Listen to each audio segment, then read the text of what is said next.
আহা, গরুটা কেমন হলো বল? সাধারণ বিশাল আকৃতির গরু মামা। এই গরু যদি উপর থেকে দেখা যায় তাহলে তো একেবারে জিরাফের মতো।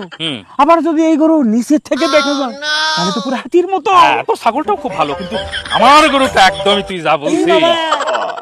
শুনলাম এই হাতি এরপরে জিরাফ এগুলো কুরবানি দিচ্ছ নাকি? এগুলো জায়েজ নাই তো। না না, তুই ভুল শুনছিস।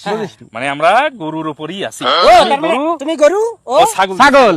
বাহ, গরু ছাগল দুটাকে একসাথে পেলাম, ভালো হলো। মামা মানে তুমি গরু ও ছাগল। আরে না রে বাবা, আমি গরু কুরবানি দিচ্ছি। ও সেটাই বলতেছি, তুমি গরু ও ছাগল। আমি গরু কুরবানি দিচ্ছি। আমি এই তো বললাম। এই তুই ছাগল না? হ্যাঁ ছাগলই তো। তুমি কি গরু? গরু কুরবানি দিচ্ছি। এই সেটাই বলতেছি, তুমি গরু সে ছাগল। আরে না, আমি গরু কুরবানি দিচ্ছি। আমি তা তুমি কি ছাগল? না না, আশরাফুল মাখলুকাত। ওরে তুমি আশরাফুল হও আর যে কুলি হও, তুমি তো গরু। মানে গরু কুরবানি দিচ্ছি রে বাবা। সেটাই বলতেছি, তুই ছাগল, আরে বাবা আমি তো ছাগলই। মামা গরু। মামা তুই আসলেই ছাগল রে। মানে এত কোনো বুদ্ধি নাই একটা। আমি গরু।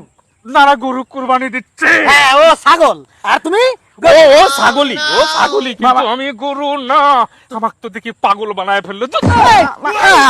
আহা, জনজান্ত একটা জনপ্রতিনিধি এইভাবে পাবনা চলে যাবে ঈদের আগেই, আমি বুঝতে পারিনি। জানোই তো। তুই যাসনি? তুই তো যে দৌড় দিচ্ছিস রে, তুই তো উসাইন বলকে ছেড়ে যাবি গরুর পিছে দৌড়ায়। ছাগলরাও গরু হয়, শোন তুই লেগে থাক। তুই এখন ছাগল আছিস, গরু হয়ে যাবি খুব দ্রুত। শোন, মামাও তো আগে ছাগলই ছিল, দৌড়াইয়া গরু হয়ে গেছে। হ্যাঁ মামা।